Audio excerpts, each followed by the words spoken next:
નમસ્કાર મિત્રો, હું રાજેશ ભાસ્કર આપ સૌનું યુટ્યુબમાં આપણી આ ચેનલ પર સ્વાગત કરું છું. મિત્રો, આજે આપણે તારીખ 10 જાન્યુઆરી 2025ના કેટલાક મોસ્ટ ઇમ્પોર્ટન્ટ કરંટ અફેર અને અગાઉની પરીક્ષામાં પૂછાયેલા કેટલાક ઇમ્પોર્ટન્ટ પ્રશ્નો વિશે ડિટેલમાં ચર્ચા કરીશું, જે આપને આવનારી પરીક્ષા માટે ખૂબ જ ઉપયોગી સાબિત થશે. તો મિત્રો, આપ આ ચર્ચા સાથે જોડાઈ રહેજો અને વિડીયોને પહેલેથી લઈને છેલ્લે સુધી પૂરેપૂરો જોવાનો આગ્રહ રાખજો. તો ચલો મિત્રો, શરૂ કરીએ. શરૂઆત કરતાં પહેલાં જણાવી દઉં કે જો તમારે આપણી આ યુટ્યુબ ચેનલને સબસ્ક્રાઈબ કરવાનું હજી પણ બાકી હોય તો ચેનલને સબસ્ક્રાઈબ કરજો, નોટિફિકેશન બેલ આઇકોનને પ્રેસ કરીને, અને જો તમને વિડીયો પસંદ આવે તો વિડીયોને લાઈક કરજો. પરંતુ વિડીયોની લિંકને શેર તો કરી દો અત્યારે તમારા જેટલા પણ મિત્રો છે બધા મિત્રો જોડે, જે લોકો કોમ્પિટિટિવ એક્ઝામની તૈયારી કરી રહ્યા છે બધા મિત્રો જોડે. તો શરૂઆત કરીએ. સૌપ્રથમ જોઈશું અગાઉની પરીક્ષામાં પૂછાયેલા સામાન્ય વિજ્ઞાનના પ્રશ્નો, જેના જવાબો તમારે મને કમેન્ટમાં લખીને જણાવવાના છે. વિડીયોના લાસ્ટમાં જ્યારે હું તમને આ દરેક પ્રશ્નના જવાબ જણાવું ત્યારે તમારે ચેક કરવાનું છે કે તમે આપેલા પ્રશ્નોના જવાબમાંથી કેટલા પ્રશ્નો જવાબ સાચા છે, અને જેટલા પણ પ્રશ્નોના જવાબ સાચા હોય એનો આંકડો તમારે ફરીથી કમેન્ટમાં લખવાનો કે 10માંથી આટલા સાચા છે. ડેઇલી જીકે ટેસ્ટમાં આપણે રોજ 10 પ્રશ્નો પૂછીએ છીએ, તેમાંથી 5 પ્રશ્નો સામાન્ય વિજ્ઞાનના હોય છે. બાકીના જે 5 પ્રશ્નો છે એ ગુજરાતની કલા, સંસ્કૃતિ અને વારસાના હોય છે. તો તમે તમારો આન્સર આપો નીચે કમેન્ટ બોક્સમાં, અને હું આજના કરંટ અફેરનો પ્રથમ પ્રશ્ન છે તેની શરૂઆત કરું છું. આજનો પ્રથમ પ્રશ્ન છે કે આ વર્ષે એટલે 2025માં ગુજરાતમાં આંતરરાષ્ટ્રીય પતંગ મહોત્સવની શરૂઆત ક્યારે થશે? તો 11મી જાન્યુઆરીથી શરૂઆત થવાની છે આંતરરાષ્ટ્રીય પતંગ મહોત્સવની. તો દર વર્ષે અમદાવાદ શહેરમાં સાબરમતી નદીને કાંઠે રિવરફ્રન્ટ છે ત્યાં આંતરરાષ્ટ્રીય પતંગ મહોત્સવની ઉજવણી થતી હોય છે.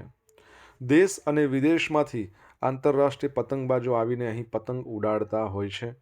ત્યારે શહેરમાં આ વખતે પણ આગામી 11મી જાન્યુઆરીથી આંતરરાષ્ટ્રીય પતંગ મહોત્સવની શરૂઆત થશે. રાજ્યના મુખ્યમંત્રી ભૂપેન્દ્ર પટેલ અને પ્રવાસન મંત્રી મુળુભાઈ બેરા તેમજ અન્ય અતિથિગણની ઉપસ્થિતિમાં તારીખ 11મી જાન્યુઆરીથી અમદાવાદથી આંતરરાષ્ટ્રીય પતંગ મહોત્સવ 2025નો પ્રારંભ કરવામાં આવશે. અમદાવાદ શહેરના સાબરમતી નદીના કાંઠા પર 11 જાન્યુઆરીથી લઈને 14 જાન્યુઆરી દરમિયાન આંતરરાષ્ટ્રીય પતંગ મહોત્સવનું આયોજન કરવામાં આવ્યું છે. 11, 12, 13, 14 બરાબર 4 દિવસ. જો 12મી જાન્યુઆરીની વાત કરીએ તો statue of unity, Rajkot, Vadodara એમાં આનું આયોજન થયું છે પતંગ મહોત્સવનું. 13મી જાન્યુઆરીની વાત કરીએ તો સુરત, શિવરાજપુર અને ધોરડો એમાં આંતરરાષ્ટ્રીય પતંગ મહોત્સવનું આયોજન કરવામાં આવ્યું છે. આ વર્ષે આંતરરાષ્ટ્રીય પતંગ મહોત્સવમાં 47 દેશોના 143 પતંગબાજો અને ભારતના અન્ય 11 રાજ્યોમાંથી આવેલા 52 જેટલા પતંગબાજો છે એ ભાગ લઈ રહ્યા છે. ઓકે, તમને ખબર છે આપણે ગુજરાતની અંદર ઉત્તરાયણ ક્યારે મનાવીએ તો 14મી જાન્યુઆરી ઉત્તરાયણ, પછી 15મી જાન્યુઆરી છે એને આપણે કહીએ છીએ વાસી ઉત્તરાયણ. તો આ 15 જાન્યુઆરીએ એક અગત્યનો દિવસ છે જે પરીક્ષાની દ્રષ્ટિએ અગત્યનો અને પૂછાય પણ છે. કયો દિવસ? કમેન્ટમાં લખો. દર વર્ષે વિશ્વ હિન્દી દિવસ ક્યારે મનાવવામાં આવે છે? તો 10મી જાન્યુઆરી એટલે કે આજનો દિવસ. તો દર વર્ષે 10મી જાન્યુઆરીના રોજ વિશ્વ હિન્દી દિવસ મનાવવામાં આવે છે. પ્રથમ વિશ્વ હિન્દી સંમેલન જેનું આયોજન થયું હતું 10 જાન્યુઆરી 1976માં. કઈ જગ્યાએ? નાગપુરમાં. જેમાં 30 દેશોના 122 પ્રતિનિધિઓ આવ્યા હતા, અને એટલા માટે જ 10મી જાન્યુઆરીને વિશ્વ હિન્દી દિવસ માટે પસંદ કરવામાં આવ્યો છે. તમને ખબર છે 1949ની એક તારીખ હતી, એ તારીખના રોજ હિન્દીને આપણી રાજભાષા ઘોષિત કરવામાં આવી હતી. એ કઈ તારીખ છે જેને આપણા ભારતની અંદર રાષ્ટ્રીય હિન્દી દિવસ તરીકે ઉજવવામાં આવે છે?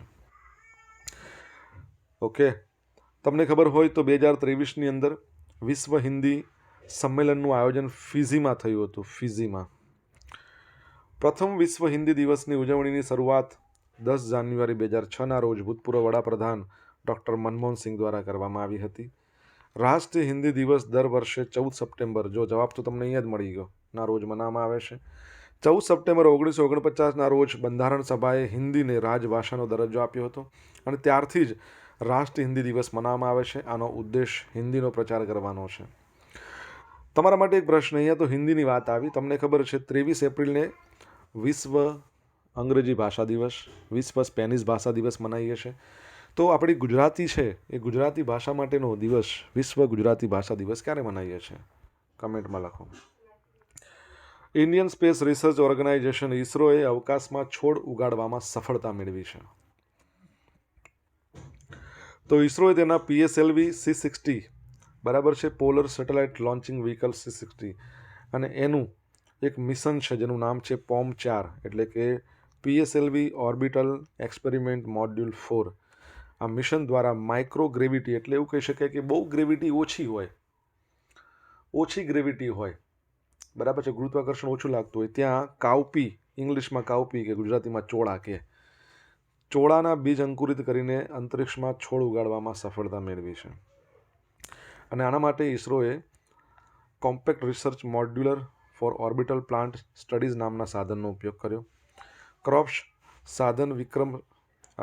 સાધન છે વિક્રમ સારાભાઈ સ્પેસ સેન્ટર દ્વારા વિકસાવવામાં આવ્યું છે. આ સંશોધન દરમિયાન એક બંધ બોક્સની અંદર 8 બીજ રાખવામાં આવ્યા હતા, 2, 4, 6, 8, જ્યાં તાપમાન અને અન્ય સ્થિતિઓ પર વિશેષ ધ્યાન આપવામાં આવ્યું હતું. આ પ્રયોગ માઇક્રોગ્રેવિટીમાં છોડ કેવી રીતે અંકુરિત અને વૃદ્ધિ પામે છે તે સમજવા માટે કરવામાં આવ્યો હતો.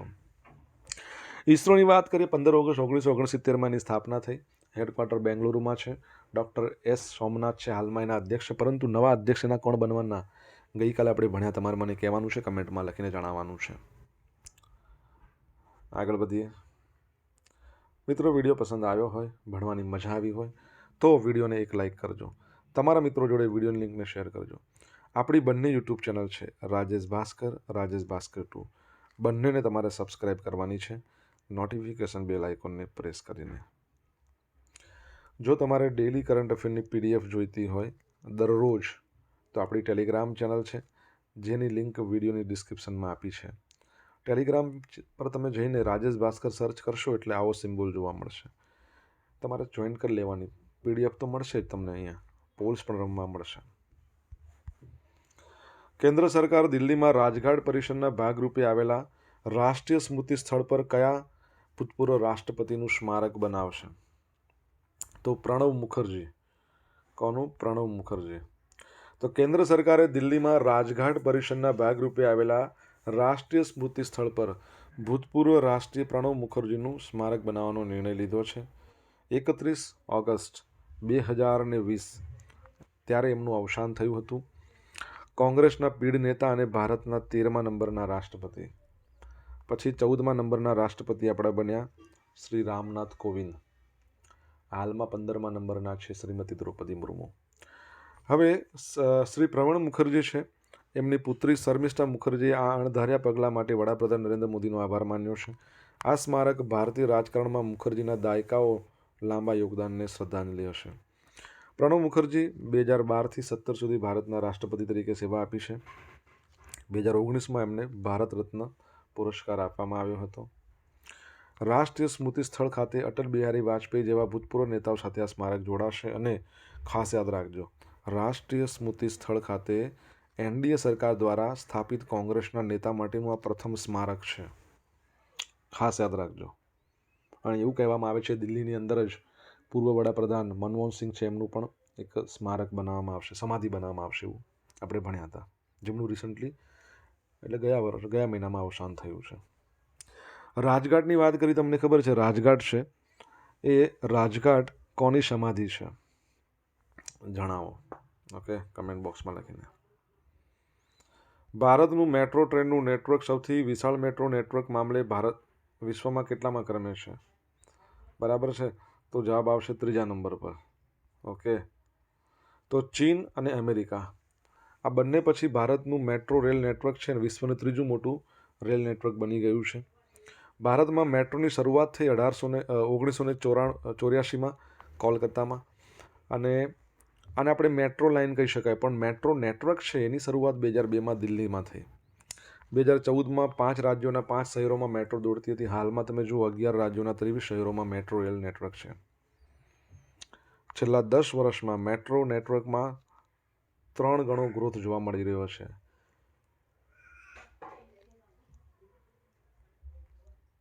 બે 2014માં 248 કિલોમીટર મેટ્રો રેલ નેટવર્ક સાથે આજે 1000 કિલોમીટર સુધી પહોંચ્યું છે.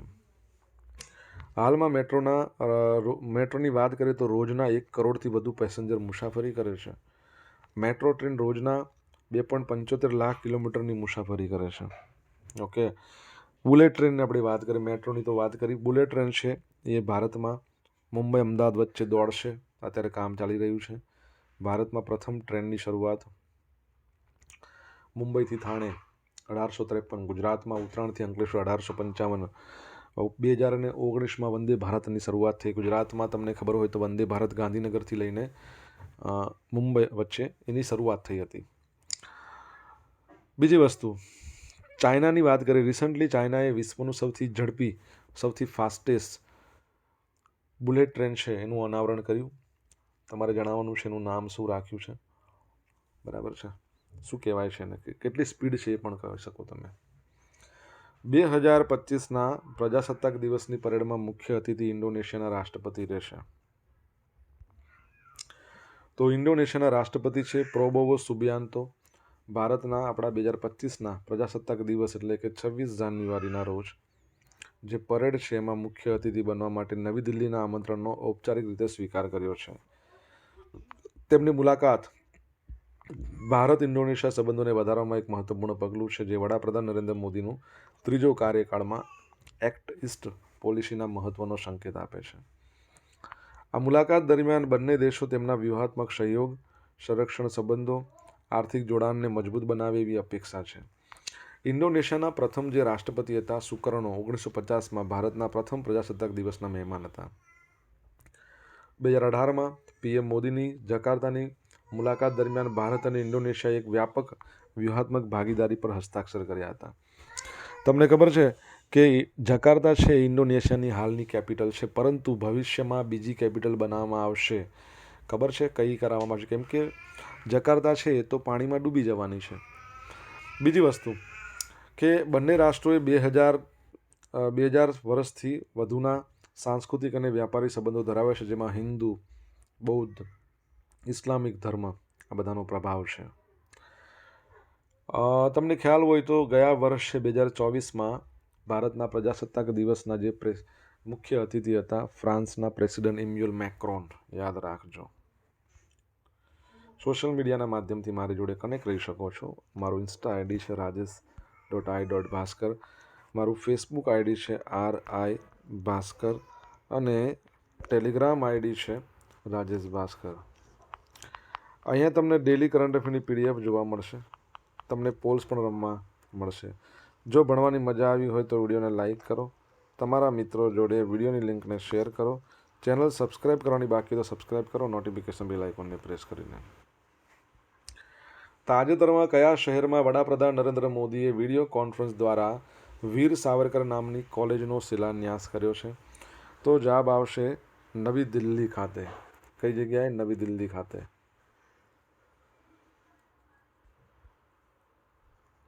તો વડાપ્રધાન નરેન્દ્ર મોદીએ વિડીયો કોન્ફરન્સ દ્વારા દિલ્હી યુનિવર્સિટીના 2 નવા કેમ્પસ અને વીર સાવરકર નામની કોલેજ એનો શિલાન્યાસ કર્યો.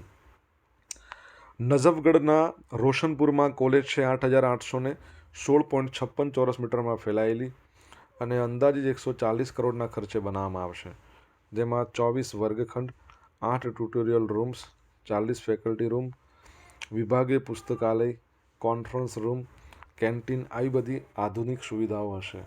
આ પ્રોજેક્ટનો હેતુ શૈક્ષણિક તકોને વેગ આપવાનો છે, સુવિધાઓને આધુનિક બનાવવાનો છે. એના માટે 600 કરોડથી વધુનું રોકાણ કરવામાં આવ્યું છે.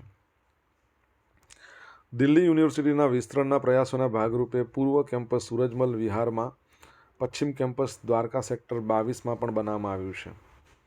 હાલમાં દિલ્હી યુનિવર્સિટીના ઉત્તર અને દક્ષિણ 2 કેમ્પસ છે. 15.25 એકરમાં ફેલાયેલી પૂર્વી કેમ્પસને અંદાજિત 373 કરોડના ખર્ચે વિકસાવવામાં આવ્યું છે. LLB, LLM સંકલિત 5 વર્ષનો LLB પ્રોગ્રામ અને અન્ય મલ્ટી ડિસિપ્લિનરી કોર્સ છે એ બધું ઓફર કરશે. દિલ્હીની આપણે વાત કરીએ તો દિલ્હી છે એનું એના જે CM છે આતિશી માર્લેના, લેફ્ટનન્ટ ગવર્નર છે. શું નામ છે દિલ્હીના લેફ્ટનન્ટ ગવર્નરનું? તો વિનય કુમાર સક્સેના છે.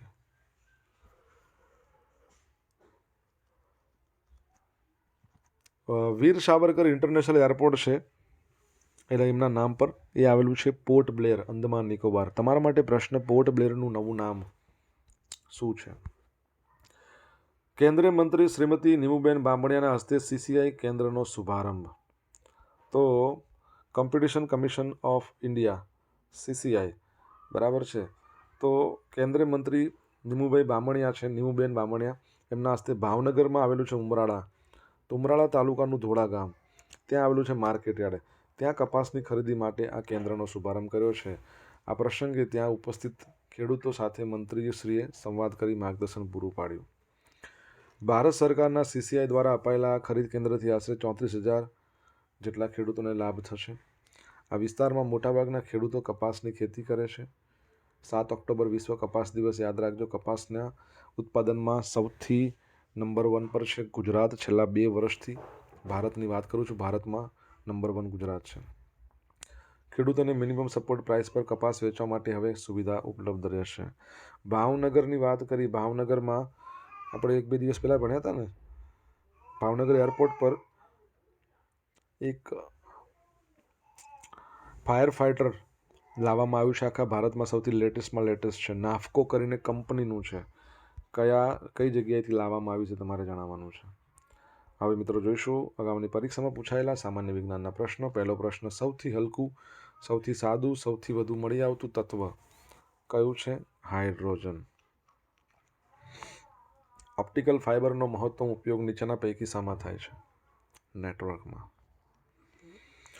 નોબેલ પુરસ્કારના પ્રણેતા આલ્ફ્રેડ નોબેલે શાની શોધ કરી હતી? ડાયનામાઇટની. વરસાદ માપવા માટે કયા સાધનનો ઉપયોગ થાય છે? યુડોમીટર. વાતાવરણમાં પ્રકાશનું પ્રસરણ કયા કારણસર થાય છે?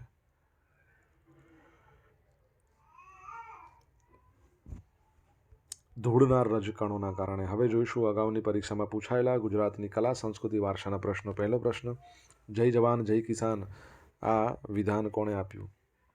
તો લાલ બહાદુર શાસ્ત્રી. આમાં પાછળ એડ કરો જય વિજ્ઞાન, તો શ્રી અટલ બિહારી વાજપેયી, આપણા પૂર્વ PM. અને એમાં એડ કરો જય સંવિધાન, તો આપણા હાલના PM શ્રી નરેન્દ્ર મોદી. અટીરાના પ્રથમ ડિરેક્ટર કોણ હતા? તો જેમણે અટીરાની સ્થાપના કરી, ડૉક્ટર વિક્રમ સારાભાઈ. 1947માં અમદાવાદમાં આવેલું છે ATIRA. Ahmedabad textile industry research association એનું ફૂલ ફોર્મ છે. અમદાવાદમાં મહિલાઓ માટે કાર્યરત જ્યોતિ સંઘ નામે સંસ્થાનું ઉદ્ઘાટન અને નામકરણ કોણે કરેલું છે? તો બાપુએ, ગાંધી બાપુ, મહાત્મા ગાંધી. કાપડ ઉદ્યોગના વિકાસ માટે વિક્રમ સારાભાઈએ કઈ સંસ્થા સ્થાપી? આગળ તો આપણે વાત થઈ અટીરા. સહકારી ધોરણે ખાંડ ઉદ્યોગના પ્રણેતા કોણ? ગોપાલદાસ પટેલ. કોણ? ગોપાલદાસ પટેલ. હવે મિત્રો જોઈશું ગઈકાલે પૂછેલા પ્રશ્નો જવાબ. પહેલો પ્રશ્ન, તાજેતરમાં BISના કેટલામાં સ્થાપના દિવસે આયોજિત ક્વોલિટી કોન્ક્લેવનો મુખ્યમંત્રી શ્રી ભૂપેન્દ્ર પટેલ ગાંધીનગરમાં પ્રારંભ કરાયો હતો? 78માં. એકચ્યુઅલી આની સ્થાપના 1947માં, પરંતુ નામ અલગ હતું, BIS નામ નહોતું. તાજેતરમાં કોણે સેન્ટ્રલ બ્યુરો ઓફ ઇન્વેસ્ટિગેશન દ્વારા વિકસિત ભારત પોર્ટલનું લોન્ચિંગ કર્યું? આપણા કેન્દ્રીય મંત્રી, ગૃહમંત્રી છે અમિત શાહે. હવે મિત્રો આજે પૂછેલા પ્રશ્નનો જવાબ જોઈ લઈએ. પહેલો પ્રશ્ન એવો પૂછવામાં આવ્યો હતો, 15 જાન્યુઆરી આપણો કયો દિવસ મનાવીએ છીએ? તો ઇન્ડિયન આર્મી ડે. સેકન્ડ પ્રશ્ન, રાષ્ટ્રીય હિન્દી દિવસ તો મેં તમને કીધું હતું, વિશ્વ ગુજરાતી ભાષા દિવસ 24મી ઓગસ્ટ. ત્રીજો પ્રશ્ન, ઇસરોના નવા વડા કોણ બનશે? Doctor V. નારાયણન. ચોથા નંબરનો પ્રશ્ન કે રાજઘાટ છે કોની સમાધિ છે? ગાંધીજીની. ગાંધી બાપુની સમાધિને રાજઘાટ કહેવાય છે. પાંચમા નંબરનો પ્રશ્ન, વિશ્વની સૌથી ઝડપી બુલેટ ટ્રેન ચાઇનાએ બનાવી છે, સ્પીડ 450 કિલોમીટર, CR450 એવું નામ આપ્યું છે. છઠ્ઠા નંબરનો પ્રશ્ન છે, ઇન્ડોનેશિયાની નવી કેપિટલ કઈ બનશે? ન્યૂ સંતરા. સાતમા નંબરનો પ્રશ્ન, વીર સાવરકર ઇન્ટરનેશનલ એરપોર્ટ જે આવેલું છે ક્યાં? પોર્ટ બ્લેરમાં. પોર્ટ બ્લેરનું નવું નામ છે શ્રી વિજયપુરમ. અને 8મા નંબરનો પ્રશ્ન, ભાવનગરમાં ફાયર ફાઇટર જે લાવવામાં આવ્યું છે દુબઈથી, સૌથી લેટેસ્ટમાં લેટેસ્ટ છે. તો મિત્રો હવે જોઈશું ગઈકાલના કરંટ અફેરમાંથી પૂછેલા કેટલાક ઇમ્પોર્ટન્ટ પ્રશ્નો જેના જવાબો તમારે કમેન્ટમાં લખવાના. પહેલો પ્રશ્ન, તાજેતરમાં કેટલામી અખિલ ગુજરાત ગિરનાર આરોહણ અવરોહણ સ્પર્ધાનું આયોજન કરવામાં આવ્યું? સેકન્ડ પ્રશ્ન, તાજેતરમાં કોણે દિલ્હીમાં નવનિર્મિત વર્કિંગ વુમન્સ હોસ્ટેલ સુષ્મા ભવનનું વર્ચ્યુઅલ ઉદ્ઘાટન કર્યું? જવાબ આવડે તો કમેન્ટ બોક્સમાં લખજો. તો આ હતા આજના દિવસના કેટલાક મોસ્ટ ઇમ્પોર્ટન્ટ કરંટ અફેર સાથે આપણે જોયું અગાઉની પરીક્ષામાં પૂછાયેલા ઇમ્પોર્ટન્ટ પ્રશ્નોના જવાબોની સાથે. આશા રાખું બધાને ભણવાની મજા આવી હશે. મજા આવી હોય તો વિડીયોને લાઇક કરજો, તમારા મિત્રો જોડે વિડીયોની લિંકને શેર કરજો. આપણી બંને યુટ્યુબ ચેનલ રાજેશ ભાસ્કર 2ને સબસ્ક્રાઈબ કરજો, નોટિફિકેશન બેલ આઇકોનને પ્રેસ કરીને. તો મિત્રો thank you so much for watching this video. Have a nice day. Jai Hind, જય ભારત.